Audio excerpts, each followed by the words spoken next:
안녕하세요. 단경입니다. 반갑습니다.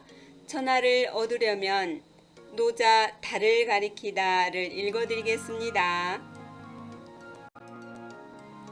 도덕경 제29장 거심사태 지나치거나 사치스럽거나 교만한 것을 버린다. 장욕취천하하여 이위지자는 오견기부득이니라. 장차 천하를 얻으려고 애써 노력하는 자는 천하를 얻지 못함을 나는 보았을 뿐이다.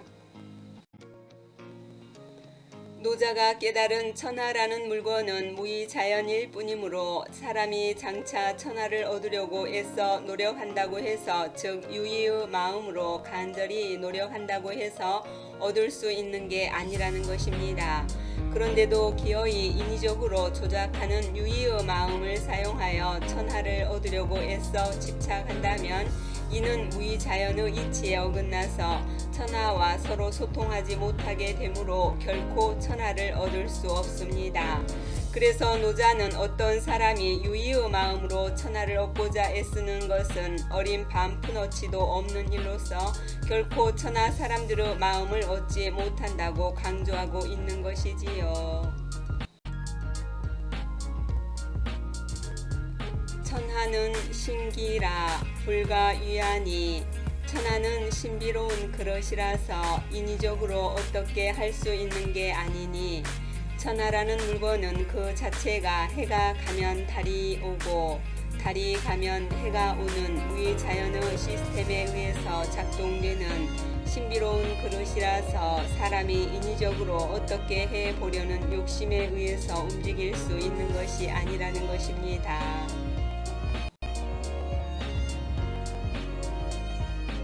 위자는 폐지하고 집자는 실진이라. 애써 어떻게 하려는 자는 실패하고 움켜잡으려고 하는 자는 잃게 된다. 그러므로 사람이 자기 욕심만으로 천하를 애써 어떻게 해보려는 자는 결국 천하의 마음을 얻는 데 실패하고, 또한 천하를 장차 자기 뜻대로 움켜잡으려고 하는 자는 오히려 천하를 잃게 된다는 것입니다.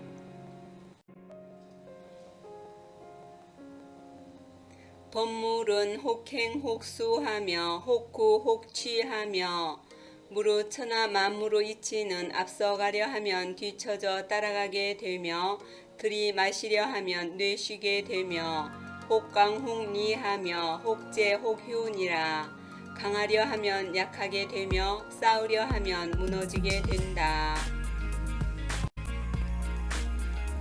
무릇 천하 만물의 이치는 음과 양의 상대성 원리로 작용하기 때문에 한쪽으로 치우치면 반대쪽으로 바뀌어 변하는 움직임이 나타나게 된다는 것입니다. 그러므로 앞서가려 하면 뒤처져 따라가게 된다는 것은 앞서가려고 애쓰면 남보다 앞서 나가게 될 것 같지만 오히려 나무 뒤를 따라가는 꼴이 된다는 것이고,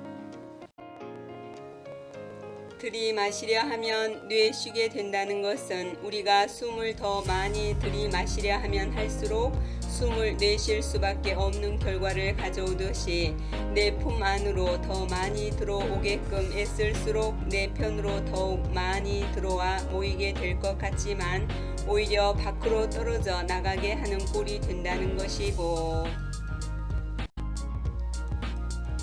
강하려 하면 약하게 된다는 것은 강해지려고 지나치게 애쓰면 강함이 오래도록 유지될 것 같지만 오히려 역효과가 나서 힘이 약해지는 꼴이 된다는 것이고, 쌓으려 하면 무너지게 된다는 것은 계속 쌓아 올리려고 애쓰면 더 많이 쌓아 올리게 될 것 같지만 오히려 중도에 무너지게 되는 꼴이 된다는 것입니다. 이와 같이 노자는 몇 가지의 예를 들어서 주역회사전에 나오는 일lum일량지도라는 이치, 곧 음과 양의 상대성 원리를 설파함으로써 천하를 얻는 올바른 길을 우리에게 열어 보여주고 있는 것이지요.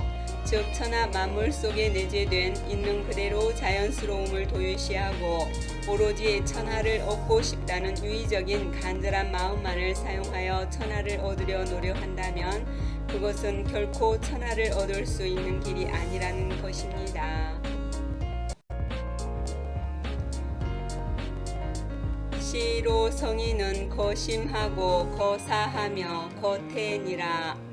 그러므로 진리를 깨친 사람은 지나친 것을 버리고 사치스러운 것을 버리며 교만한 것을 버린다.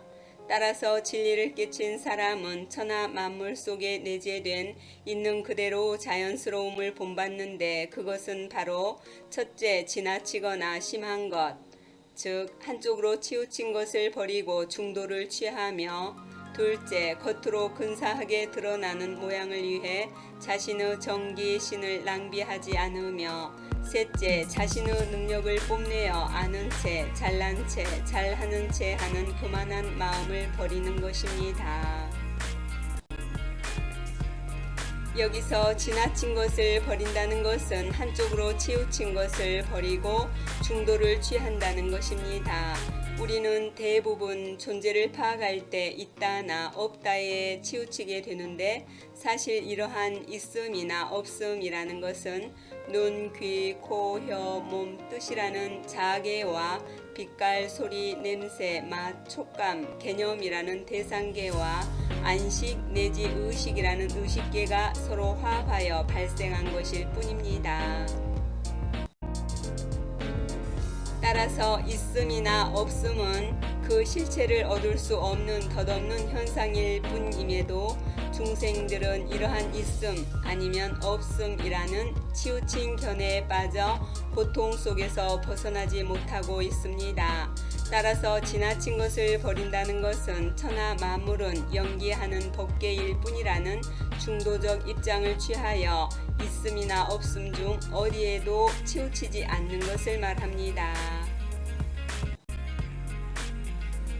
이와 마찬가지로 자신의 당면한 괴로움을 극복하기 위해서 신체적 고행을 선택하거나 감각적 쾌락에 빠지는 것 역시 한쪽으로 치우친 극단적인 견해의 결과일 뿐이므로 이러한 치우침의 길로 걸어가는 것 역시 자신의 어리석음에서 연기한 법계의 실상을 여실히 깨닫지 못한 결과이므로 진정한 자유와 행복을 얻을 수 있는 중도의 길이 아닙니다. 나아가 나와 세상은 죽고 나면 그만인가, 영원한가, 영혼과 육체는 하나인가, 다른 것인가 하는 등등의 한쪽으로 치우친 극단적인 견해들에 빠지는 것 역시 고통 소멸에 도움이 되지 않고 올바른 깨달음에 도움이 되지 않고 천하 만물의 실상을 깨닫는데 전혀 도움이 되지 않기 때문에 진리를 깨친 사람은 한쪽으로 치우친 것을 버린다는 것입니다.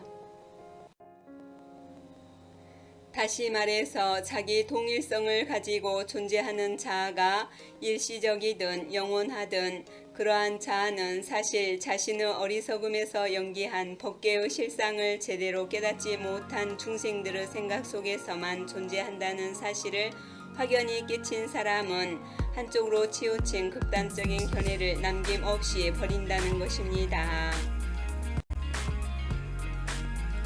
이와 같이 천하 만물은 유무고락, 단상일이, 시비선악, 장단고저, 미추청탁 등을 잘 가려서 분별하는 유의의 마음에 의해 마음대로 움켜잡을 수 있는 것이 아니라 취할 것과 버릴 것을 애써 분별하여 가리는 유의의 마음을 남김없이 내려놓고 오로지 천하 만물 속에 내재된 있는 그대로 자연스러움인 중도를 여실히 본받을 때 곧 지나치거나 사치스럽거나 교만한 것을 버릴 때 비로소 천하를 얻을 수 있게 된다는 것입니다. 노자는 있는 그대로 자연스러움을 본받는 길에 대해서 제1장에서는 한 생각에도 집착하여 머물지 않는 것이라 하였고 제2장에서는 스스로 쉼 없이 지어내고도 그 노고를 사양하지 아니하고 끝없이 생산해내고도 소유하려 하지 않고 모든 일을 잘 해내고도 그것에 의지하지 않고 공적이 이루어져도 그 공적에 머물지 않는 것이라고 하였으며 제3장에서는 자신을 위한 분별과 욕심에 머무르지 않고 매 순간 있는 그대로 존재하는 것이라고 하는 등 각각의 장마다 있는 그대로 자연스러움을 본받을 수 있는 길에 대해서 친절히 설명하고 있습니다. 노자는 도덕경 제29장에서도 있는 그대로 자연스러움, 곧 천하 만물의 실상인 중도를 본받아야 한다고 설파하고 있는데요. 그것은 바로 앞에서 언급한 바 있는 지나치거나 심한 것, 즉 한쪽으로 치우친 것을 버리고 겉으로 근사하게 드러나는 모양을 위해 자신의 정기, 신을 낭비하지 않으며 자신의 능력을 뽐내어 아는 채, 잘난 채, 잘하는 채 하는 교만한 마음을 버려야 한다는 것이지요. 결론적으로 말해서 도덕경 제29장의 요지는 진리를 깨친 사람은 지나치거나 사치스럽거나 교만한 것을 버린다. 곧 중도의 길을 간다는 것입니다. 다시 말해서 천하는 유무고락, 단상일리, 시비선악, 장단고저, 미추청탁 등을 잘 가려서 분별하는 유의의 마음에 의해 마음대로 움켜잡을 수 있는 것이 아니라 취할 것과 버릴 것을 애써 분별하여 가리는 유의의 마음을 남김없이 내려놓고 오로지 천하 만물 속에 내재된 있는 그대로 자연스러움인 중도를 본받을 때, 즉 지나치거나 사치스럽거나 교만한 것을 버릴 때 비로소 천하를 얻을 수 있게 된다는 것입니다. 씨앗을 맺은 꽃나무는 화려했던 꽃잎을 미련 없이 떨어뜨리고 바다로 나아간 물고기는 우쭐거리며 논일던 강물을 뒤돌아보지 않으며 바다에 도달한 강물은 산하를 어렵게 거쳐온 자신의 능력을 뽐내지 않으니 가는 곳마다 걸림없는 자유로움을 만끽하네. 이상 끝까지 시청해 주셔서 감사합니다.